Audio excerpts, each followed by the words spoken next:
ஆண்டவரும் இரட்சகருமாகிய இயேசு கிறிஸ்துவின் இணையற்ற நாமத்திலே சேனல் டிவி 10 இந்தியா மூலமாக நான் உங்களை சந்திப்பதில் மிகுந்த சந்தோஷம் அடைகிறேன். ஆண்டவர் தாமே உங்களையும் உங்கள் குடும்பங்களையும் அளவில்லாமல் ஆசீர்வதிப்பாராக. இந்த செப்டம்பர் மாதத்துக்குரிய வாக்குத்தத்தம் ஆனது செப்பனியா 3ஆம் அதிகாரம் 19-20 வசனத்தை வாசிப்போம். இதோ அக்காலத்திலே உன்னை சிறுமைப்படுத்தின யாவரையும் தண்டிப்பேன், நொண்டியானவர்களை ரட்சித்து தள்ளுண்டவனை சேர்த்து கொள்வேன்.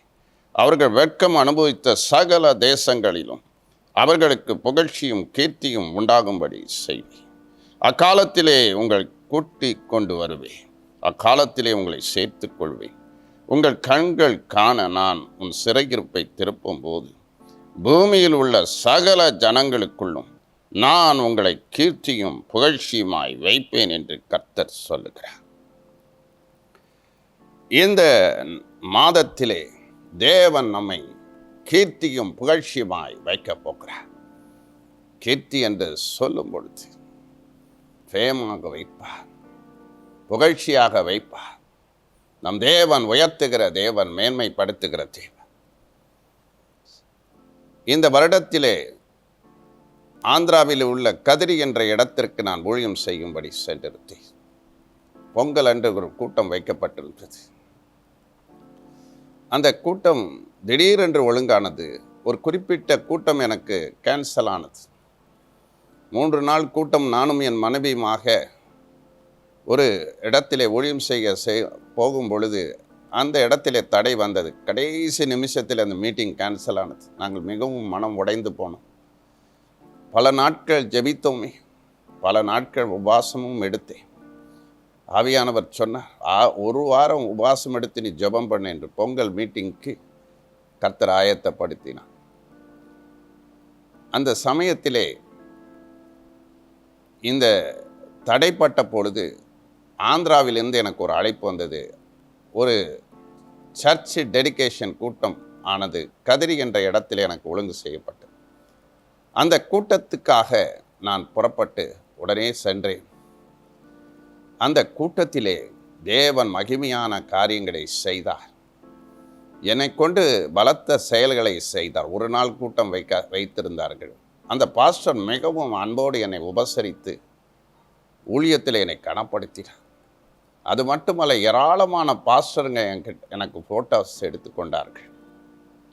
ஆண்டவருக்கு மகிமை வரட்டும். அது மட்டுமல்ல, அந்த கூட்டத்திற்கு அதிகாரம் என்ற ஒரு டிவியின் மூலமாக லைவ் ரிலே பண்ணினார்கள். கர்த்தருக்கு ஸ்தோத்திரம் உண்டாவதாக. கர்த்தர் பெரிய காரியங்களை செய்ய. அந்த மீட்டிங் முடிந்த உடனே அவர் என்னை கூப்பிட்டு சொன்னார், 3 நாள் கன்வென்ஷன் கூட்டங்கள் நாங்கள் வைக்கிறோம், டேட் கொடுங்க என்று சொன்னார். ஆகஸ்ட் மாதத்திலே நான் மறுபடியுமாக 9, 10, 11 தேதிகளிலே அந்த கூட்டத்தை போனேன். ஆண்டவர் பலத்த செயல்களை செய்தார், அற்புதங்களை செய்தார், அதிசயங்களை செய்தார், மக்களை விடுவித்தார். 3 நாள் கூட்டமும் தேவ மகிமை வெளிப்பட்டது. அது மட்டுமல்ல, சபை விசுவாசிகள் எல்லாரும் என்னை கனப்படுத்தினார். ஆண்டவருக்கே மகிமை வரட்டும். அது மட்டுமல்ல, அந்த கூட்டத்திலே ஒரு அற்புதமான காரியம் ஒன்றை போட்டார்கள். இந்த மீட்டிங் குறித்து ஒரு பத்திரிகை இதழ், ஃபேமஸான ஒரு பத்திரிகை இல்லை, ஹெட்லைன்ஸாக அந்த மீட்டிங்கை குறித்து வந்தது. ஆண்டவருக்கே மகிமை வரட்டும், கர்த்தருக்கே மகிமை. ஆண்டவர் நம்மை கீர்த்தியும் புகழ்ச்சியுமாய் வைக்கும் தேவனாய் அவர் இருக்கிறார். ஆதியாகமம் 12ஆம் அதிகாரத்திலே 2வது வசனத்திலே சொல்லுகிறார், உன் பெயரை நான் பெருமைப்படுத்துவேன் என்று சொல்லுகிறார். வியாபாரத்திலும் சரி, பிள்ளைகளுடைய படிப்பு காரியங்களிலும் சரி, ஊழியத்திலும் சரி, நம்ம வாழ்கிற சமுதாயத்திலும் சரி, நம் தேசத்திலும் சரி, ஆண்டவர் நம்மை புகழ்ச்சியாக கீர்த்தியாக உங்களை நிறுத்துவார். டாப்பான நிலையில கொண்டு வருவார், எக்ஸலன்சியா கொண்டு வருவார், புகழ்ச்சியாக வைப்பார். எக்ஸால்டட். அவர் God is the exalting God. Andhra ஊழியத்திலே ஆண்டவர் எக்ஸால்ட் பண்ணினார், அவருக்கே மகிமை. இந்த செப்பனியா 3ஆம் அதிகாரம் முழுவதும் இஸ்ரவேல் ஜனங்களை புதுப்பிக்கிற ஒரு காரியத்தை குறித்து பார்க்கிறோம். இஸ்ரவேல் ஜனங்களை தேவன் விடுவித்த காரியங்களை இந்த செப்பனியா 3ஆம் அதிகாரத்திலே பார்க்கலாம். ஆனால் இந்த செப்பனியா 3:19-20 இஸ்ரவேல் ஜனங்களை தேவன் ஆசீர்வதிப்பதை குறித்து பார்க்கிறோம், அவர்களை மேன்மைப்படுத்துவதை பார்க்கிறோம். ஆனால் இந்த இஸ்ரவேல் ஜனங்கள் கடந்து போன பாதையோ ஒரு வேதனையின் வாழ்வுதான். 2 வகையான காரியங்களை மட்டும் நான் வைத்து இந்த கீர்த்தியும் புகழ்ச்சி எதனால் வரும் என்பதை குறித்து நான் பேசி உங்களுக்காக ஜெபிக்க விரும்புகிறேன்.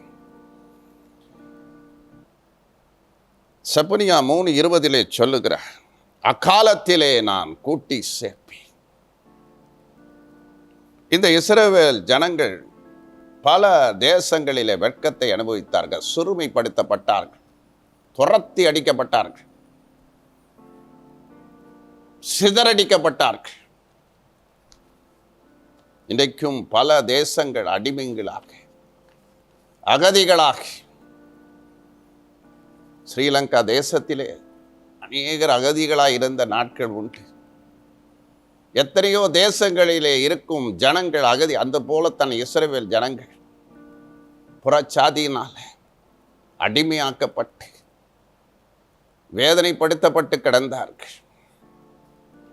அவர்கள் தள்ளப்பட்டார்கள், அவர்கள் வெறுக்கப்பட்டார்கள், அவர்களை தூஷணம் பண்ணினார்கள். ஆனால் ஆண்டவரோ அவர்களை அந்த சிறுமையின் பாதையிலிருந்து, வெட்கத்தின் பாதையிலிருந்து, அவமானத்தின் பாதையிலிருந்து அவர்களை விடுவித்தார். மறுபடியும் சொன்னார், நான் உங்களை கீர்த்தியும் புகழ்ச்சியுமாக வைப்பேன் என்று சொல். சமாரியா ஸ்திரீயை குறித்து வேதத்திலே நாம் வாசிக்கிறோம். வெட்கம் அனுபவித்த வாழ்க்கை, 5 புருஷர்களோடு வாழ்ந்தவள், பர்வட்டட் உமன்.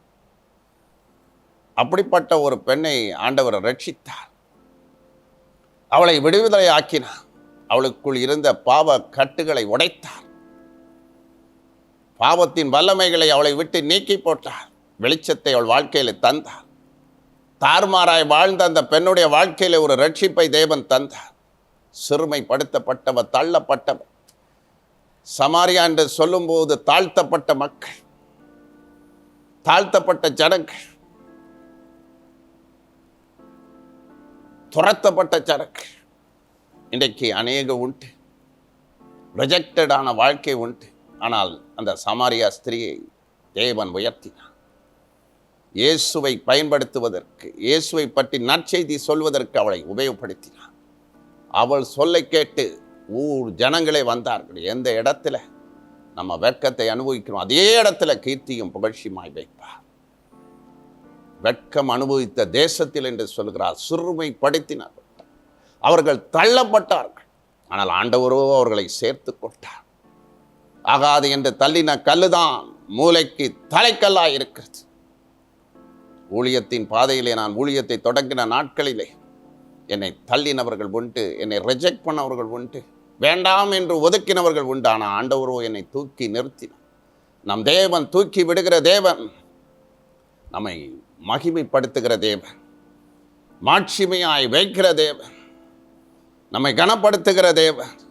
ஏசாயா 61ஆம் அதிகாரத்திலே 7வது வசனத்திலே சொல்லுகிறார், வெட்கத்துக்கு பதிலாக இரட்டத்தனையான பலனை தருவார் என்று. யோசேப்புடைய வாழ்க்கையிலே சொந்த சகோதரர்களாலே விற்கப்பட்டான், குழியிலே தள்ளப்பட்டான், ஒரு தரிசனத்தை சொன்னது நிமித்தம். ஆனால் ஆண்டவரோ அவனை உயர்த்தினார். அது மட்டுமல்ல, எகிப்து தேசத்திலே அவன் மிகுந்த கஷ்டப்பட்டான், சிறைச்சாலை அனுபவித்தான். பொர்த்திமாருடைய மனைவி அவனை குற்றம் சுமத்தினான். பலவிதமான காரியங்களில் அவனை விழுந்தபொழுது ஆண்டவர் அவரை மேன்மைப்படுத்தினார். ராஜாக்கு அடுத்த ஸ்தானத்திலே அவரை உயர்த்தினார். அது தேவன் எந்த இடத்துல அவன் தலை குனிஞ்சு நின்னான், எந்த இடத்துல வெட்கத்தை அனுபவிச்சான், அதே இடத்துல ஆண்டவர் கீர்த்தியும் புகழ்ச்சியுமா வைப்பார். ஒருவேளை உங்களுடைய வாழ்க்கையில் தலை குனிந்திருக்கிறீர்களா? உங்கள் குடும்பம் தலை குனிந்திருக்கிறதா? நிந்தை அவமானங்களை சகித்து கொண்டு இருக்கிறீங்களா? ஒருவேளை உங்களை வெறுக்கிறாங்களா ஜனக்கு? ஆண்டவர் உங்களை சேர்ப்பா. கவலைப்படாதீங்க. அவர் அன்பு நிறைஞ்சவர், பாசம் நிறைஞ்சவர். நம்மை தூக்கி விடுகிற, என்னை தூக்கி விட ஒருவரும் இல்லை என்று கலங்கலாம். நீங்க ஆண்டவர் இன்றைக்கு நம்மை தூக்கி நிறுத்துகிற தேவன்.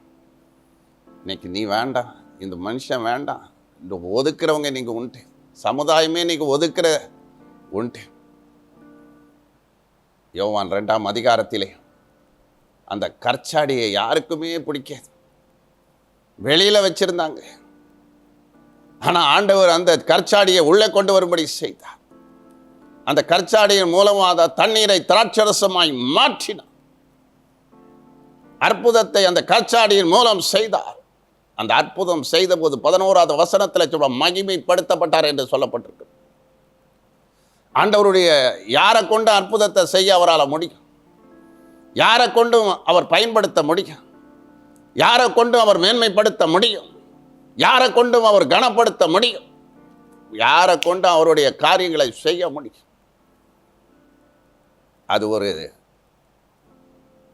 அசட்டை பண்ணப்பட்ட ஒரு ஜாடி. ஆனால் ஆண்டவர் அந்த ஜாடியை மேன்மைப்படுத்தினார். அந்த ஜாடியை கொண்டு கிருபை செஞ்சார். 6 கற்சாடின்னு சொல்லும்போது அது ஒரு பூரணப்படாத விசுவாசியை குறிக்கிறது, பாவத்திலே வாழுகிற ஒரு விசுவாசியை குறிக்கிறது, ஒரு சரியில்லாத ஒரு விசுவாசியை குறிக்கிறது. 6 நாளே அது பூரணப்படாத வாழ்க்கை. ஆனால் ஆண்டவர் 7ஆவது கற்சாடியாக அந்த கற்சாடியை ஆசீர்வதித்தார். இன்றைக்கு நம்முடைய வாழ்க்கையிலும் அவர் கீர்த்தியும் புகழ்ச்சியுமா இன்றைக்கும் அந்த ஜாரை பற்றி பேசுகிறாங்க. இந்த கற்சாடியை குறித்து பிரசங்கம் பண்ணுகிற எத்தனையோ இடங்கள் உண்டு. இஸ்ரவேல் நாட்டிற்கு நாம் போகும்பொழுது அந்த கற்சாடி இன்றைக்கு வெளியேற பெற்றதாக இருக்கிறது. அது வைக்கப்பட்டிருக்கிறது, மகிமைப்படுத்தப்பட்டிருக்கிறது. இன்றைக்கு நம்மையும் அவர் மகிமைப்படுத்துவார். எந்த இடத்துல தூக்கி தலை குனிஞ்சு இருக்கிறோமோ, தள்ளப்பட்டு இருக்கிறோமோ, கீழே விழுந்து கிடக்கிறோமோ ஆண்டவர் உயர்த்துவார். சங்கீதம் 113:7 சொல்லுகிறார், சிறியவனை புழுதியிலிருந்து தூக்கி எடுக்கிறார், எளியவனை குப்பையிலிருந்து தேவன் உயர்த்துகிறார். குப்பையில் இருக்கிற நம்மளை ஆண்டவர் நிறுத்துகிறார். சிறுமைப்படுத்தப்பட்ட நம்முடைய வாழ்க்கையை, சிறுமையை பார்க்கிற இந்த நாளிலே அந்த சிறுமையை எடுக்கிறார். தாழ்த்தப்பட்ட நிலையெல்லாம் எடுக்கிறார். ஆண்டவர் உங்களை கீர்த்தியும் புகழ்ச்சியுமாக நிறுத்துவார். அவர் கீர்த்தியும் புகழ்ச்சியும் தேவனாய் இருக்கிறார். நம்மை டாப்பாக நிறுத்துவார், உயர்த்துவார், மேன்மைப்படுத்துவார், கனப்படுத்துவார். நம் தேவன் சிறுமையிலிருந்து நம்மளை விடுவிக்கிற கர்த்தர், டிஸ்கரேஜ்மெண்ட்ல இருந்து நம்மை விடுவிக்கிறவர். ஒருவேளை உங்க வாழ்க்கையில டிஸ்கரேஜ்மெண்ட், தோல்வி, பல காரியங்கள் இருக்கலாம். அநேகரால் தூற்றப்பட்டிருக்கலாம், அநேகரால் தள்ளப்பட்டிருக்கலாம். ஆண்டவர் இன்றைக்கு வெட்கம் அனுபவித்த தேசம்னு சொல்லும்போது சாட்சி இல்லாத ஒரு வாழ்க்கை வாழ்ந்திருக்கலாம். ஆண்டவர் உங்களை வாழ்விலே ரட்சிப்பை கொடுத்து, பரிசுத்த ஆவியின் வல்லமையை கொடுத்து உங்களை உயர்த்த வல்லமையுடையவராக இருக்கிறார். 2வது காரியம், இஸ்ரவேல் ஜனங்கள் கடந்து போனது அவர் சொல்லுகிறார். 20வது வசனத்தில் சொல்லும் பொழுது, உங்கள் கண்கள் காண நான் உங்கள் சிறையிருப்பை திருப்பும் போது பூமியில் உள்ள சகல ஜனங்களுக்குள்ளும் நான் உங்களை கீர்த்தியும் புகழ்ச்சியுமாய் வைப்பேன். கீர்த்தியும் புகழ்ச்சியுமாக வைப்பேன்.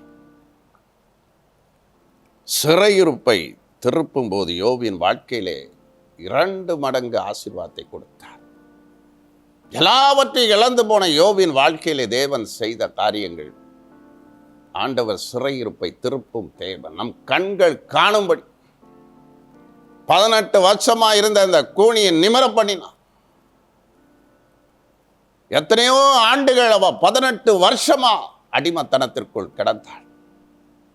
ஆனால் ஆண்டவர் அவள் வாழ்க்கையிலே ஒரு திருப்பத்தை கொடுத்தார். இன்றைக்கும் நம்முடைய வாழ்க்கையிலும் சிறையிருப்பை திருப்புவார். சிறையிருப்பு என்று சொல்லும்போது அடிமைத்தனம், பாவ அடிமைத்தனம், சாபத்தின் அடிமைத்தனம், பிசாசின் அடிமைத்தனம். இன்னைக்கு மந்திரவாதிகளினால் அடிமைப்பட்டு கிடக்கிறாங்க. இன்னைக்கு அநேகருடைய வாழ்க்கையில் விடுதலை கிடையாது. கர்த்தரே விடுதலை ஆக்குகிறவர். இந்த விடுதலை எப்போ வரும்? நம்ம ஆண்டவரிடத்தில் வரும்போது, திரும்பும்போது, மனம் திரும்பும்போது. மனம் திரும்பினா தான் விடுதலை. இன்னைக்கு நிறைய பேர் விடுதலை இல்லாமல் இருக்காங்க. பாம்பேக்கு ஒரு தடவை நான் போயிருந்தேன். ஒரு சகோதரர் எத்தனையோ ஊழியக்காரங்க ஜெபம் பண்ணுவாங்க. அங்கே நிறைய கூட்டங்கள் நடக்கும். 3 நாள் கூட்டங்க,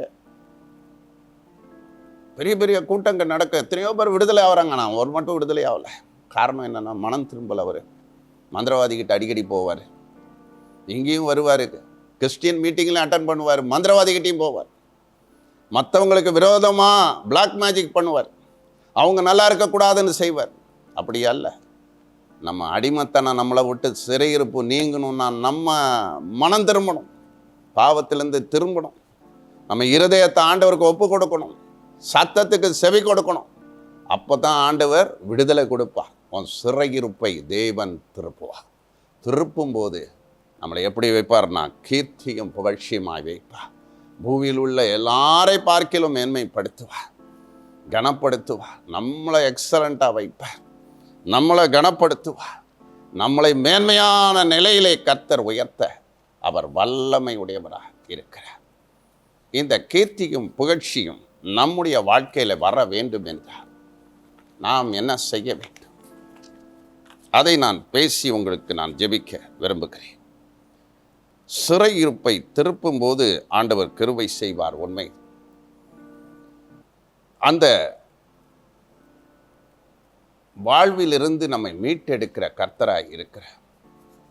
அதுபோல சிறுமையின் நிலையிலிருந்து, தள்ளப்பட்ட நிலையிலிருந்து ஆண்டவர் நம்மளை தூக்கி எடுக்கிறார்.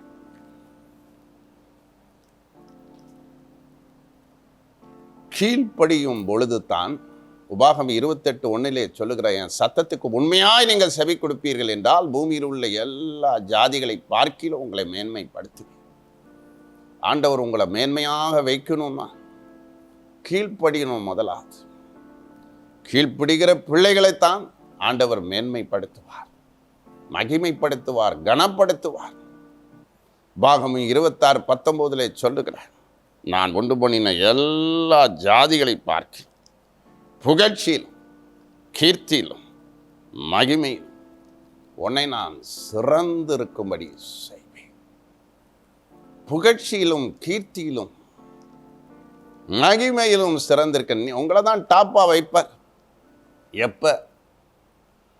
அவருக்கு சொந்தமான ஜனங்களாக நம்ம இருக்கும்போது, அவர்கிட்ட நம்ம சில உடன்படிக்கை பண்ணணும். இப்படியெல்லாம் நான் வாழுவேன், ஆண்டவருடைய வசனத்தின்படி ஜீவிப்பேன், ஆண்டவருடைய சத்தத்துக்கு செவி கொடுப்பேன், அவருடைய இஷ்டப்படி, அவர் விரும்புகிறபடி வாழுவேன் அப்படின்னு நீங்கள் சொல்லும்போது கண்டிப்பாக ஆண்டவர் மகிமைப்படுத்துவார். இன்னைக்கு அநேகருடைய வாழ்க்கையில் கீழ்ப்படியாமல் போகிறதுனால தான் பிரச்சனைகள். தாழ்விலே இருக்காங்க நிறைய பேர். எத்தனையோ விசுவாசிகள் மேலே வர முடியறதில்லை. காரணம் என்ன? ஆண்டவருடைய வசனத்தை நம்ம கேட்கணும். அதுபடி நடக்கும்போது ஆண்டவர் நம்மளை சிறந்தவர்களாக வைப்பார், பெஸ்ட்டாக வைப்பார். பிள்ளைங்களெல்லாம் கோல்டு மெடலிஸ்டாக மாற்றுவார், சிறந்தவங்களாக வைப்பாங்க, ஃபஸ்ட்டாக இருக்கும்படி செய்வார். நீங்கள் தான் நம்பர் 1, நீங்கள் தான் நம்பர் 1ஆக விளங்கும்படி ஆண்டவர் செய்வார். சிறந்தவர்களாக வைப்பார், பெஸ்டானவங்களை வைப்பார், டாப் பொசிஷனில் உங்களை கர்த்தர் நிறுத்துவார். நிறைய பேர் சொல்ல, நான் எங்கே வரப்போகிறேன் மேலே அப்படின்னு நினைக்கலாம். உங்களை டாப்பாக வைப்பார் ஆண்டவர், பெஸ்டான ஆட்களாக வைப்பார். உங்களுடைய கம்பெனி தான் பெஸ்ட்டாக இருக்கும், உங்கள் டீம் தான் பெஸ்ட்டாக இருக்கும், உங்கள் ஊழியம் தான் பெஸ்ட்டாக இருக்கும். இதை கர்த்தர் விரும்புகிறபடி வாழ்ந்து பாருங்க. அவர் சொல்கிறபடிலாம் கீழ்ப்படிஞ்சு செய்வேன் அப்படின்னு சொல்லி அறிக்கை பண்ணும்போது தான், நீங்கள் ஒப்பு கொடுக்கும்போது கண்டிப்பாக ஆண்டவர் உங்களை பெரிய லெவலில் வைப்பார். வாலாக்காமல் தலையாக்குவார், கீழாகாமல் மேலாக. அது மட்டும் இல்லை, ஆண்டவரை நம்ம உயர்த்தணும். கர்த்தரை உயர்த்தாமல் இருக்கக்கூடாது. மேன்மெல்லாம் ஆண்டவர் தான். அவரே நமக்கு கீர்த்தியாக புகழ்ச்சியாக இருக்கிறார். எந்த சூழ்நிலையிலும் கர்த்தரை தான் உயர்த்த. நம்ம சிறுகணும், அவர் பெருகணும். என்னதான் கர்த்தர் நம்மளை உயர்த்தினாலும் இன்னைக்கு நிறைய பேருக்கு பெருமை வந்துடுச்சு. கொஞ்சம் பெரிய ஆள் ஆகிட்டா பெருமை வந்துடுச்சு. கொஞ்சம் டேலண்ட் இருந்தால் பெருமை வந்துடுச்சு. அதை விட்டு விலகுங்க. இயேசுவை உயர்த்துக்க, பரலோக தேவனை உயர்த்துக்க, எப்பொழுதுமே ஆண்டவரை உயர்த்தக்கூடியவங்களா இருக்கு. தாவீதுடைய வாழ்க்கையில் அவன் கர்த்தரை உயர்த்துறவனா இருந்தான். அவர் சொல்றாரு, குதிரையை குறித்து நான் மேன்மைப்படல, ரதத்தை குறித்து நான் மேன்மை பாராட்டல, கர்த்தருடைய நாமத்தை குறித்தே மேன்மை பாராட்டுகிறேன் என்று சொல்லுகிறார். பவுல் பெரிய அப்போஸ்தலர். தேவன் அவரை வல்லமையோடு பயன்படுத்தினான். பெரிய பெரிய சர்ச்செல்லாம் நிறுவினார். அவர் மகிமைப்படுத்தினார். இன்னைக்கு கீர்த்தியும் புகழ்ச்சி ஆகும் பொழுது அநேகர் இன்னைக்கு கெட்டவங்களா மாறிடுறாங்க, நன்றி கெட்டவங்களா மாறிடுறாங்க. அப்படி இருக்கக்கூடாது. நம்ம கர்த்தரை எல்லா சூழ்நிலையிலையும் உயர்த்தணும், மகிமைப்படுத்தணும். அப்போ ஆண்டவர் இன்னும் உங்களை மகிமைப்படுத்திக்கிட்டே தான் இருப்பார். அதனால இதை நம்புங்க, விசுவாசிக்க. கீர்த்தியும் புகழ்ச்சியுமா என்னை வைப்பார் என்று நம்புங்க. உங்கள் சிறையிருப்பெல்லாம் ஆண்டவர் திருப்பி போடுவார். உங்களோட தாழ்வான நிலைகளெல்லாம் மாற்றுவார். சிறுமையான நிலையெல்லாம் மாற்றுவார். சத்துருக்கிட்ட இருந்து உங்களை விடுவிப்பார். ஜெயமுள்ள வாழ்வை தருவார். உங்களுக்காக இரத்தத்தை சிந்தினவர் அவரே. அடிமை ரூபம் எடுத்தார். எதுக்காக? நீங்களாம் நல்லா இருக்கணுங்கிறதுக்காகத்தான். அதை மறந்து போகாதீங்க. ஆண்டவர் உங்கள் ஒவ்வொருவரையும் ஆசீர்வதிப்பாராக. உங்கள் பேரை பெருமைப்படுத்துவார், உங்களை மகிமைப்படுத்துவார். வேலையிலே உங்கள் மகிமை வரும், வேலையிலே ப்ரமோஷன் வரும், ஊழியத்தில் மகிமையை நீங்கள் பார்ப்பீர்கள்.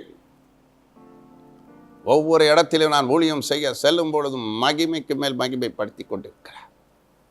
இன்றைக்கு உங்களையும் மகிமைப்படுத்துவார், உங்கள் குடும்பத்தை மகிமைப்படுத்துவார். நீங்கள் சிறுமைப்பட்டு போவதில்லை, உங்களை வர்த்திக்க பண்ணுவே, நீங்கள் குறைய போவதில்லை, உங்களை மகிமைப்படுத்துவேன் என்று சொல்லுகிறார். எவர்களை முன் குறித்தார் அவர்களை அழைத்திருக்கிறார், எவர்களை அழைத்தார் அவர்களை நீதிமான்களாக்கி இருக்கிறார், எவர்களை நீதிமான்களாக்கினாரோ அவர்களை மகிமையும் படுத்தியிருக்கிறார். உங்களுக்குள்ள ஆண்டவர் இந்த மாசத்துல மகிமைப்படுவார். அவரை மகிமைப்படுத்துங்கண்ணா. மகிமைப்படுத்தாம நீங்க போனீங்கன்னா லூசிஃபர் தான். இன்னைக்கு நிறைய லூசிஃபர் ஸ்பிரிட்டு வேலை செய்து. இன்னைக்கு லூசிஃபராக மட்டும் நம்ம ஆகவே கூடாது. எப்போதுமே நம்ம கிறிஸ்துவின் பிள்ளைங்க தான். இன்னைக்கு நிறைய பேர் என்ன சொல்கிறாங்க, ஒர்ஷிப் பண்ணுறவங்களெல்லாம் குறித்து என்ன சொல்கிறாங்க, லூசிஃபர் ஸ்பிரிட்டுன்றாங்க. அந்த சாட்சி நமக்குள்ளே வரக்கூடாது. ஹல்லேலூயா. அந்த சாட்சி ஒரு நாளும் வரக்கூடாது. கர்த்தரை எல்லா விதத்திலும் உயர்த்தணும். பாட்டு பாடும்போதும் சரி, துதிக்கும் போதும் சரி, உங்களை கர்த்தர் மேன்மைப்படுத்தும் போது சரி, கர்த்தர் உங்களை கனப்படுத்தும் போது சரி. பவுல் சொல்றாரு, சிலுவை அன்றி வேற ஒன்றையும் குறித்து நான் மேன்மை பாராட்டாதே. அவரே கீர்த்தி நமக்கு, அவரே நமக்கு புகழ்ச்சி, அவரே நமக்கு கனம், அவரே நமக்கு மகிமை. நமக்காக இக்காயங்களை ஏற்றுக்கொண்ட தேவனை மகிமைப்படுத்தும். நமக்காக இரத்தத்தை சிந்தினவர், நமக்காய் பாடு மரணங்களை சகித்தவர், நீ மேன்மை அடைவதற்காக, உன்மேல தலையிலே ஒரு கிரீடத்தை கொடுப்பதற்காக இயேசு கிறிஸ்து அந்த அவர் தலையிலே முள்முடியை சூட்டினார். நீ கீர்த்தியும் புகழ்ச்சியுமாய் மாறுவதற்காக அவர் நிந்தைகளை அனுபவித்தார், பாடுகளை அனுபவித்தார், கஷ்டங்களை அனுபவித்தார், நெருக்கத்தை அனுபவித்தார். உன் வாழ்க்கை மாறுவதற்காக, நீ உயர்த்தப்படுவதற்காக சிலுவையிலே அவர் உனக்காக தாழ்த்தப்பட்டார். இன்றும் அவர் ஜீவன் உள்ளவராயிருக்கிறார், இன்றும் மேன்மை உள்ளவராயிருக்கிறார். அவர் மேன்மை உள்ள கிறிஸ்து, மேன்மையின் தேவன். இன்றைக்கும் உங்களையும் அவர் மேன்மைப்படுத்த வல்லமை உடையவராய் இருக்கிறார். கண்களை மூடி ஆண்டவரை நோக்கி பார்ப்போம். ஹல்லேலூயா, ஹல்லேலூயா, ஹல்லேலூயா, ஹல்லேலூயா. கிருபை இறங்குகிறது, கிருபை இறங்குகிறது, கிருபை இறங்குகிறது. தேவ கிருபை இந்த மாதத்தில் இறங்கி வருகிறது. நிறைய பிள்ளைகளுக்கு இந்த மாசத்தில் உயர்வுகள் வருவதை பார்ப்பீர்கள். ஊழியத்தில் கர்த்தர் ஒரு நபரை மகிமைப்படுத்துகிறார். அநேக போதகர்களை மகிமைப்படுத்துகிறார். அநேக விசுவாசிகளை மகிமைப்படுத்துகிறார். ப்ரமோஷன்கள் வருவதை நீங்கள் பார்ப்பீர்கள். அதிசயங்கள் நிகழ்வதை பார்ப்பீர்கள். ஓடிபா ஹந்தரா சபலா புத்தி அங்கரா பராபா. தேவ கரம் எல்லார் மேலே இறங்கி கொண்டு இருக்கிறது. அவருடைய மேன்மையின் கரம் இறங்குகிறது. மகிமையின் கரம் இறங்குகிறது. மாட்சிமையின் கரம் இறங்குகிறது. அநேகர் எக்ஸலண்டா வைக்க போறார். டாப் ஆண்டவர் நிறுத்த போறார். ஹல்லேலூயா, ஹல்லேலூயா, ஹல்லேலூயா. கர்த்தர் உயர்த்துவதை நீங்க கண்குளிராக பார்க்க போறீங்க. இந்த மாசத்துல நிறைய பேருடைய சிறையிருப்புகளை தேவன் திருப்ப போகிறார். பாவ கட்டுகள் உடைகிறது. பிசாசு கட்டுகள் உடைகிறது. மந்திர கட்டுகள் உடைகிறது. செய்வினை கட்டுகள் உடைகிறது. ஒவ்வொரு குடும்பங்களை ஆட்டி படைக்கிற பிசாசின் சக்திகள் நிர்மூலமாகிறது. இந்த நாட்களிலே குறிய செய்கிற வேசித்தன வல்லமைகள் வெளிப்படையாக வைக்கப்பட்டிருக்கிறது. எல்லாம் எரிஞ்சு போகட்டும். கடன் பிரச்சனையில கஷ்டம் மூழ்கி இருக்கிற ஒரு குடும்பம் உண்டு. மூழ்கப்பட்ட ஒரு நிலையில இருக்கிற இன்னைக்கு ஆவியானவர் விடுதலை கொடுக்கிறார். இந்த கடனிலிருந்து உன்னை மீட்டெடுக்கிறார். மகளே, உனக்கு இருக்கிற கடன் பிரச்சனையிலிருந்து ஒரு முடிவுக்கு தேவன் கொண்டு வருகிறார். கண்ணீர் விட்டு அழுது கொண்டிருக்கிற மகளே, உன் கண்ணீருக்கு முடிவை வைக்கிற, உன் துக்கத்துக்கு முடிவை வைக்கிற, வேதனைக்கு முடிவை வைக்கிற, தள்ளப்பட்ட ஒரு மகளை பார்க்கிற கர்த்தர் தூக்கி எடுக்கிறா. ஒரு அருமையான மகளை சபையில மகிமைப்படுத்துறாரு. தீர்க்க தரிசன அபிஷேகத்தை கொடுத்து, வரங்களை கொடுத்து உன்னை மகிமைப்படுத்துகிறேன் என்று சொல்லுகிறா. அப்படியே நீ செய்வதற்காக நன்றி அப்பா. அப்படியே நீ செய்வதற்காக நன்றி செலுத்துகிறேன் ஆண்டவரே. இந்த மாதத்தின் தேவைகளை சந்திப்பதற்காய் நன்றி. ஹல்லேலூயா. ஒரு அருமையான வாலிப மகளை ஆண்டவர் மகிமைப்படுத்துகிறார். ஹல்லேலூயா. நீ காலேஜில் கோல்டு மெடலிஸ்டாக வரும்படி செய்ய போகிறேன் என்று சொல்லுகிறார். விளையாட்டு துறையில் ஒரு மகளை ஆண்டவர் ரிபாலா ஹந்தரா ஷபரா தீக்கரா வரபா கோல்டு மெடல் வாங்கும்படி கிருபை செய்கிறார். முதன்மையான நிலையிலே அநேகரை வைக்கிறார். உங்க பிள்ளைகள் வாழ்க்கையில திருப்பங்கள் வருவதை பார்ப்பீர்கள். ஹல்லேலூயா. ஒரு அப்பாயின்மெண்ட் ஆர்டர் டைப்பாய் வருகிறது. கர்த்தரை செய்வதற்காய் நன்றி. கற்ப தடைகள் உடைவதாக, திருமண தடைகள் உடைவதாக, வாழ்க்கையில முன்னேற முடியாதபடி இருக்கிற தடைகள் உடைவதாக இயேசுவின் நாமத்திலே ஜெபிக்கிறேன் அப்பா. எல்லா பிள்ளைகளுக்குள்ளே இருக்கிற கட்டுகள், வியாதிகள் விலகி போவதாக, ஃபைனல் கார்டு ப்ராப்ளங்கள் சுகமடைவதாக, நரம்பு தளர்ச்சி வியாதிகள் சுகமடைவதாக, நரம்பு பிடிப்புகள் சுகமடைவதாக, கட்டுகள் உடைவதாக, பிரெயின் டியூமர்கள் சுகமடைவதாக, ஹல்லேலூயா.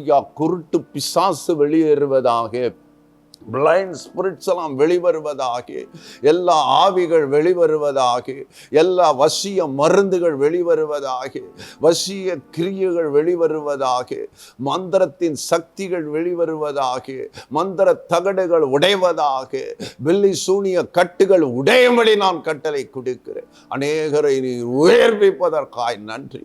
இஸ்ரவேல் ஜனங்கள் இழந்து போனதை மறுபடியும் பெற்றது போல ஒவ்வொரு பிள்ளைகளும் பெற்றுக்கொள்வார்கள். ஆண்டவரே, இந்த டிவி நிகழ்ச்சியை பார்க்கிற ஒவ்வொரு பிள்ளைகள் மேலேயும் தேவ ஆசீர்வாதம் பரிபூரணமாய் இறங்கி வருவதாக, விடுதலை ஊற்றப்படுவதாக, அற்புதங்கள் ஒவ்வொருடைய வாழ்க்கையில நடப்பதாக, நடக்க முடியாத கால்கள், போலியோ வியாதிகள் சுகமடைவதாக, வாதைகள் குணமடைவதாக, விழுந்து போன கைகள், விழுந்து போன கால்கள் எல்லாம் சுகமடையும்படி கட்டளை கொடுக்கிறேன். இயேசுவின் இரத்தத்துக்குள்ள எல்லாரையும் மறைக்கிறோம் அப்பா. இந்த செப்டம்பர் மாதம் கர்த்தர் ஹல்லேலூயா உங்கள் ஒவ்வொருவரும் உங்கள் குடும்பத்தை கீர்த்தியும் புகழ்ச்சியுமாய் வைப்பார். பெரிய காரியங்களை செய்வதற்காக நன்றி. எல்லா மகிமையும் துதியும் கனத்தையும் கிறிஸ்து ஒருவருக்கே செலுத்துகிறேன். மீட்பரும் இரட்சகருமாய் இயேசுவின் மூலம் வேண்டிக் கொள்கிறோம் பரமபிதாவே. ஆமென், ஆமென், ஆமென். God bless you. இந்த நாளிலே சேனல் 10 இந்தியா டிவி நிகழ்ச்சியின் மூலமாக உங்களை எல்லாரையும் சந்தித்ததில் மிகவும் சந்தோஷம் அடைகிறேன். ஒவ்வொரு மாதமும் 1ஆம் தேதி அன்று ஆசீர்வாதத்தின் நேரம் என்ற ப்ரோக்ராமை நான் கொடுக்கிறேன். நீங்கள் வந்து அதில் கலந்து கொண்டு தெய்வ ஆசீர்வாதத்தை பெற்றுக்கொள்ளுங்கள். இந்த நாளிலே நீங்கள் தொடப்பட்டிருப்பீர்கள் என்றால் சேனல் டிவி மூலமாக நீங்கள் அதை சாட்சி பகிர்ந்து கொள்ளலாம். அதே போல் என்னிடத்தில் நீங்கள் தொடர்பு கொள்ள விரும்பினால் என்னுடைய நம்பரானது 9941658377. இது என்னுடைய வாட்ஸ்அப் நம்பர். இதில் நீங்கள் உங்களுடைய டெஸ்டிமனி அல்லது நீங்கள் பகிர்ந்து கொள்ளலாம். ஜெப குறிப்புகளையும் நீங்கள் அனுப்பலாம். எங்கள் ஊழியத்தை குறித்து நீங்கள் தெரிந்து கொள்ள விரும்பினால் power of Jesus Christ ministry, என்னுடைய பெயர் பிரதர் ஜெய் சுரேந்திரன் ஜேசுதாஸ். எங்கள் ஊழியத்தில் யூடியூப் சேனல் இருக்கிறது. Power of Jesus Christ ministries என்ற யூடியூப் சேனல் இருக்குது. அதில் நீங்கள் எல்லாரும் வந்து பார்த்து கொள்ளலாம். என்னுடைய ஏறக்குறைய 32 வீடியோஸ் இருக்கிறது. அதில் நீங்கள் பார்க்கலாம். கர்த்தர் ஒவ்வொருவரையும் ஆசீர்வதிப்பாராக. கர்த்தர் உங்கள் மேலே இந்த மாசத்தில் கீர்த்தியும் புகழ்ச்சியுமாக உங்களை வைப்பாராக. ஆமென், ஆமென், ஆமென். God bless you.